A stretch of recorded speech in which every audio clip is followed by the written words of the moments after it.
Hey there, Juggies, it's your old pal McJuggerNuggets here. Welcome to the Q&A number 3. I'm not going to waste any time, we're going to get right into the questions. This time, we're actually taking the Twitter #AskJugger questions and putting them at the bottom of the screen. So congrats to those who asked questions that are getting featured. Our first question: how do you cope with so many haters? Does it affect you at all? Well, thank you for your question, and thank you for not being a hater, as far as I know. Dealing with hate is a very complicated animal. I pride myself on being probably one of the most hated YouTubers for whatever reason. If you look in the comment section of every one of my videos, you'll see some of the most nasty, toxic comments of your life. Not only that, but my dislike bar is ever growing. I'll see even more hate on my channel than, say, somebody with like 10 million subscribers. Yet we're still growing rapidly. Now, I'd be lying if I said it didn't affect me to some degree. But generally speaking, a lot of the nasty comments are really funny. A lot of people don't know me at all. A lot of people don't know my life. They're just slinging words over the internet, and we all know what that's like. People get carried away, they'll say things, and half the time I laugh it off, as I do most things. However, there are always those comments that resonate, and you'll have 100 good comments, and that one bad comment will be forever ringing inside your head. This is just the nature of the business. As I keep growing and more hate becomes present,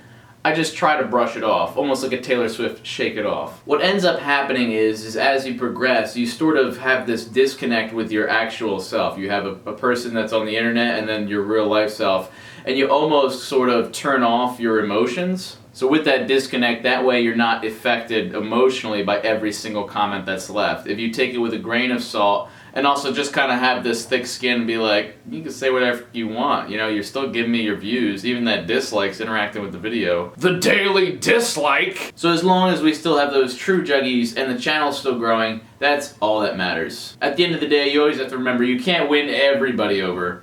So you just have to settle for at least one or even a handful, and that's all that really matters. What is your honest opinion on Jeffrey's channel? By the way, you're awesome. Thanks, man. Alright, you want my honest answer?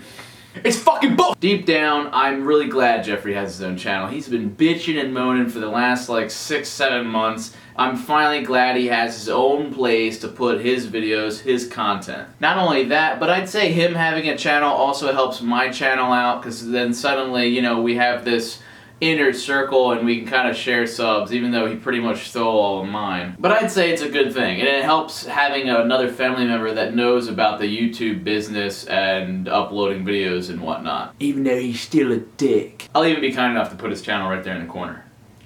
This question comes from longtime subscriber Brandy and Twitch subscriber. She asked, do you read and save every single letter from fan mail? You looking at me? You hearing this? I read and save every single one. That's why me and Corn in our vlog from last night, we just cleared out a whole entire room downstairs dedicated just to fan mail. Although you don't see me open and read every single letter on the actual fan mail video, just know afterwards I do open them all and read them. I like this one. Why haven't you left home to go live with Uncle Larry? Well, Uncle Larry, if you're watching this, I love you to death, and I appreciate everything you've done for me. With that, you know, why haven't I decided to live there? Uncle Larry's great, don't get me wrong. But I love my room. I love this environment. I love my dogs. I love my mom. I love this house. And at the end of the day, my dad and Jeffrey, you know, they're my dad and Jeffrey. You love to hate, or, I mean, no. Okay. It's just, I probably should live with Uncle Larry. I don't know if me and Tom would be the best of roommates. I'm sure we'd game a lot, but I'm not sure if I'd get anything done, at least on a YouTube standpoint. It would be cool to be bunkmates with Garfunkel, though. Something to consider. Ghostly Ghost asks, where do you see yourself in 10 years? I used to joke and say I'd be living in a cardboard box in the streets of LA, but that might actually not happen. Ideally, I'll still be doing YouTube videos, probably not as frequently, and then in my full time, I'd be working on a episodic drama like Breaking Bad or Walking Dead or Game of Thrones or something, whether it's in front of the camera or behind it. So ideally, I want to be LA, working some job in the industry, preferably something like that. But I'd still maintain our connection through the interwebs. Jordan asked something along the lines of, what's it like having 1 million subscribers? I actually really love this question because I feel like it's a fascinating one. I remember back when I just was like a YouTube watcher and I kind of did it as a hobby, I always saw anyone with, say, over like 100,000 subscribers as like God. And then anyone with over 1 million subs, like holy shit, like they were the cream of the crop right now. You couldn't even touch them. Like that's so, like, oh my God, they are celebrities. Now that I myself am over 1 million subs, don't get me wrong, it's extremely exciting. I love it to death. But there's a lot of things that people might not normally tell you about. Now this probably isn't the case with everyone, but I myself feel an immense pressure having over 1 million people counting on you. Not just, some are looking at you as a role model, as a hero, as a best friend, but they're looking at you also as a content creator, and they're judging you every single second, every little word that comes out of your mouth. You know, they're taking it to heart, so you have to be careful. It's a lot of pressure, and just especially when you have a schedule to keep, it's like, oh, you need a video every day. What if you don't have ideas? Or what if you're doing something that day in your actual life? Or what if, you know, other obligations? So it becomes scary. And the last thing you want is a full-on uprising of your subscribers being like, we want good content, we want good content, or we just want a video. So it's very intense. Also, a lot of people think like, oh, you know, once you reach 1 million, like you're golden, that's it. You know, everyone will see 1 million subs, they'll get more subscribers just because of that size. And then, you know, you're good. But the truth is, once you hit 1 million subs, you're happy for like 30 seconds, and then it's like, oh, alright. Let's get 1.5 million, or let's get 2 million subs, and it never the grind never ends. You know, you think it's gonna get easier once you hit 1 million. If anything, it gets even harder. But whenever I stop and think like, oh, you know, 1 million subscribers, it blows my mind to think that we have that many juggies now, that many supporters, at least for the most part, and it's just like, you feel good knowing that, you know, you've touched that many lives. I love you guys to death. It is so crazy. Is your head naturally big? It definitely is, but I always thought that if you have a bigger head, you also have bigger brains, so I'm a smart-ass motherfucker. I also heard in the grapevine that those with a big head are more likely to be like actors and shit, those in Hollywood. I heard, somebody told me that, I've actually heard that from a few like older people. Maybe it's a thing? But yeah, I've heard I have a big noggin, and probably my hair now doesn't help, it just looks super large. Are you ever gonna do meetups around the world or in other places besides Omegle? Definitely, I would love to do that. I'm just not sure how many people we would actually get. I've heard of YouTubers, a lot of YouTubers actually, like the bigger ones, going on tour, like throughout the US, even internationally. That sounds really exciting to me. I'm just not sure how that would work or how many people we would get. I think if we can continue growing together, I think maybe by next summer we could have something set up. Because I would love to meet you guys in person or just have like a show or something. I have no idea. But the sky's the limit. Where did you get your passion for filmmaking with skits, comedy, etc.? Well, I'd say as far as filming goes, it all started when my brother and his friend Georgie, yeah, the same one from the Asphalt story, if you guys remember that, they were really big into skateboarding and they wanted to film the skateboarding tricks and whatnot. So they'd have little fat 8-year-old Jesse film their skating tricks. After a while, I was like, you know, this skating is cool, but what if we turn the camera on outside of skateboarding, just filming just like us dicking around? So we'd come up with these little funny ideas at the time, film them, and make little skits out of them. We were fans of Whose Line Is It Anyway at the time, so we would even recreate scenes. We'd try to do our own Whose Line Is It Anyway. We did all sorts of crazy things. It wasn't until YouTube came on the scene where I was like, you know what, this sounds cool. Let me try incorporating what we've been doing onto the scene. I was inspired by Red vs. Blue at the time by Rooster Teeth, so I started doing my own Halo 2 machinima. Then I was like, hey, I remember we used to do real life videos, let me try doing that. As far as the actual filmmaking with skits and like plotted out like stories and whatnot, that came from watching actual like television shows. My favorite show of all time, and always will have my heart, was Lost. I derived a lot of inspiration from that, and I can't really explain it. Just like ever since I was younger, when I watch something really good, I get this like strange feeling inside of me like, oh my god, like this is what I need to be doing, or this is what I want, and it's like, it's really profound. I actually don't watch too many things right now. I'll watch Game of Thrones and I'll watch The Walking Dead and just some random television shows, but I'll usually get this feeling after a good episode of The Walking Dead where I'm just like, oh my god, I want to do this shit. It's really weird. What is your dream car? Yes, I'm a guy, and cars are cool and all. I can definitely respect and appreciate a nice looking car, or a car with a lot of power, or it can go really fast. Now, don't get me wrong, if I had a really nice car, I'm sure I'd be in love with it. But it's hard for me to ever rationalize buying something really expensive. For me, as long as the car is safe and can get me to point A to point B, that's all I need. That's not to say I won't have a really nice car at some point in my life. That'd definitely be cool. But I was never one to show off. I'm never one to be all flashy.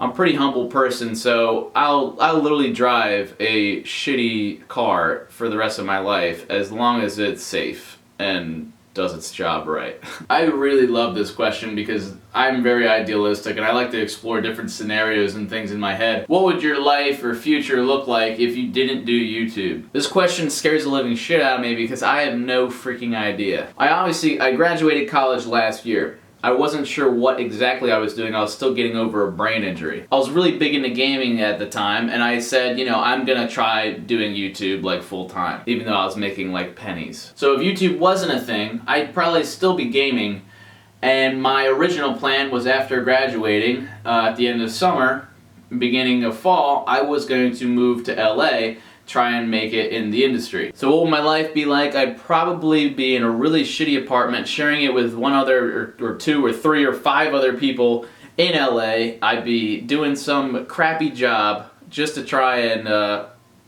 do auditions in the spare time and have enough money to get by. So F that. Thank you guys so much for everything.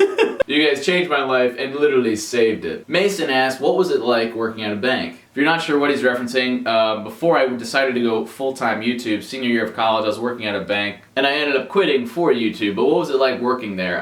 Well, you're dealing with a lot of money, so that's always interesting. I was a teller, so people would come, they'd want to make deposits or withdraw money, and I'd just handle it. It actually wasn't too bad. I'd say the worst part about it is you have to get dressed up, you have to wear a tie, and I just never liked ties. They're so freaking stupid. You literally have to choke yourself to have this like little fucking cloth draped from your neck. It literally makes no sense. But having to wear that on top of having to wake up at like 6 in the morning always effing sucked. Also, it was during the winter where I was like really working, and you had to be at that bank even if there was like 6 inches of snow on the ground. That was, I remember one day I went out 6 in the morning to my car in the snow, and I ripped off my door handle because it was frozen shut. Will you ever drink a Corona? This is a funny question because Uncle Larry, literally every time I see him, he asks me. Every time I hang out with my friends, they're like, dude, I miss when you used to drink. Why don't you drink anymore? You're so much more fun when you drink. I definitely agree with that.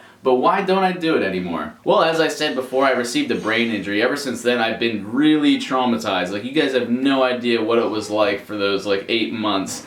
And I still feel like slight effects to this day. It really messed me up. I no longer do like any type of risky behaviors, like any stunts for videos, or even like contact sports. Like I used to play basketball a lot. I don't even play basketball anymore. The risk of like the ball hitting my head and getting a second impact just scares the living shit out of me. So one, it was mainly for the brain injury, although it's been 1.5 years now. The second was just for health reasons. I really wanted to get a six-pack, and I'm like feeling pretty good about myself, and alcohol kind of hindered that. Also, I tend not to go out as much. I really don't like going out or partying. I like staying at home, maybe watching a movie, or like playing video games, obviously, or just making videos for you guys. I'm basically trying to enjoy other things besides drinking, because a lot of people our age, and you know, this college age, everybody derives their enjoyment from alcohol, and I'm trying to be better than that. So many nights, so many next days have been wasted because I drank, and I've been drinking since I was like 14, 15 years old. I used to be really big into it.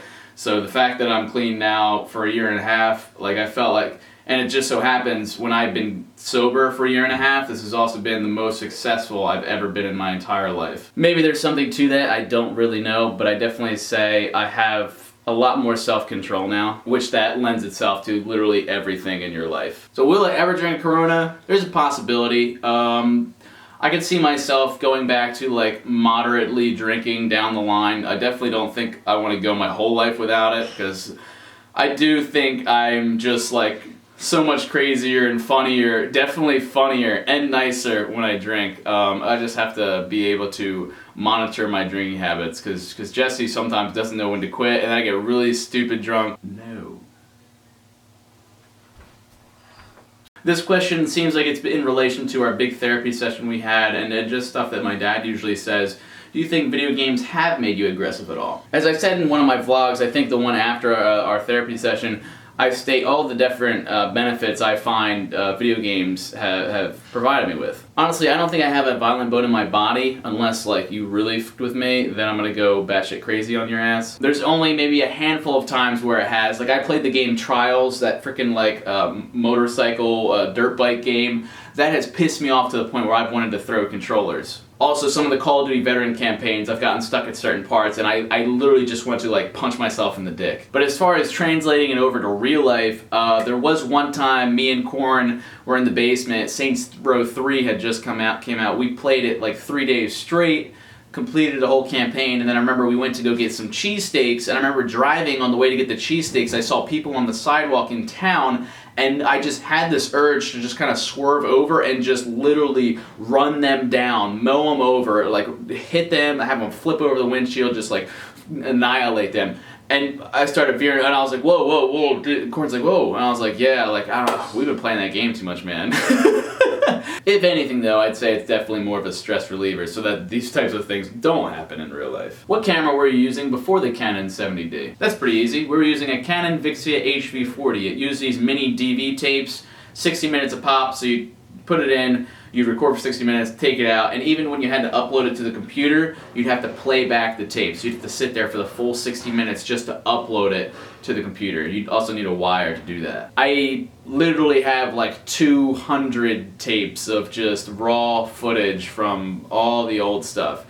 If you guys ever are interested in the old tapes, maybe I'll like sell them one day, like years from now. And our last question for Q&A number 3, if you were trapped on a desert island, what 3 items would you choose to bring? This is always an annoying question to answer because there's always so many questions about it. Like, am I able to find food on this island, and water, and a place to live? Are there other people on this island? I could also say really cheap answers like, oh, I would bring an unlimited supply of food, or I would bring this, or something. You know, there's corny answers to get around the question. But I'll answer it up as straight up as possible. This is pretty much just asking what 3 items matter most to you. I would definitely bring video games or video game console of some kind, assuming, you know, there's electricity and whatnot. I'd also bring a laptop, assuming there's internet, all these things. And then the 3rd item would probably be a camera. And that's assuming I could upload videos for you guys. So I could do pretty much everything that I do here on an island. Dude, we should do that. We should set that up. Dude, that'd be great. Would you guys totally love to see me trying to live on an island? Fuck, man, I gotta do that. Alright, so that's about all the time we have for Q&A number 3. We're definitely gonna do this again in a couple weeks. Thank you guys so much for the questions, and congrats to those who got featured in the video. Don't forget to subscribe for more content. Twitter, Instagram, links in the description. Do not forget, we have Psycho Dad t-shirts still for sale. We have over 300 sold. We have only 4 days, actually less than 4 days left till the campaign ends, so make sure you order them right down here. I love you juggies to death, and don't forget to keep it rigid.